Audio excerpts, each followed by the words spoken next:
కొన్ని సంవత్సరాలుగా టాలీవుడ్లో రీ రిలీజ్‌లు ట్రెండ్‌గా బాగా ఎక్కువైపోయింది.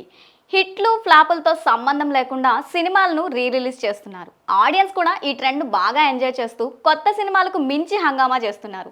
రీసెంట్‌గా super star Mahesh Babu flop cinema 'Khaleja' re release అయిన సంగతి తెలిసిందే. ఆ సినిమా సుమారు 10 కోట్ల కలెక్షన్లు అందుకొని అందరినీ ఆశ్చర్యపరిచింది. ఇప్పటికీ 'కలేజా' థియేటర్లో ఆడుతుంది. 'కలేజా' కంటే ముందుగా వచ్చిన ప్రభాస్ 'వర్షం' సినిమా కూడా మంచి రెస్పాన్స్ వచ్చింది. వీటన్నింటినీ చూసి టాలీవుడ్లో మరిన్ని రీ రిలీజ్ను ప్లాన్ చేస్తున్నారు నిర్మాతలు. అందులో భాగంగానే 'బాహుబలి' సినిమాను కూడా రీ రిలీజ్ చేయాలని మేకర్స్ అనుకుంటున్నారంట. 'బాహుబలి' నిర్మాణ సంస్థ అర్కా మీడియా వర్క్స్ దీనికి సంబంధించిన పనులను ఆల్రెడీ మొదలు పెట్టేసిందని సమాచారం.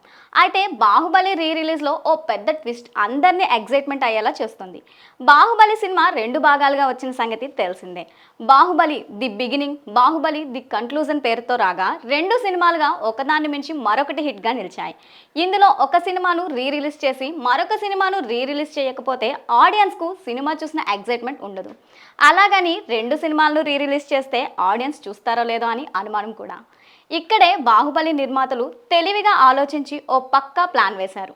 'బాహుబలి' 2 పార్ట్లలోని అనవసర సీన్స్ని తీసేసి బాగా ఇంట్రెస్టింగ్ ఎపిసోడ్ను కలిపి సినిమాను ఓ భాగంగానే రిలీజ్ చేయాలని చూస్తున్నారంట. ఆల్రెడీ దీనికోసం ఎడిటింగ్ వర్క్స్ను కూడా మొదలుపెట్టారని అంటున్నారు. ఈ వార్తలు నిజమైతే 'బాహుబలిని' ఒకే కథగా చూడాలని చాలా మంది ఈ కారణంగానే థియేటర్లకు వచ్చే అవకాశం ఉంది. రీ రిలీజుల్లో కూడా 'బాహుబలి' ట్రెండ్ సృష్టించడం ఖాయం.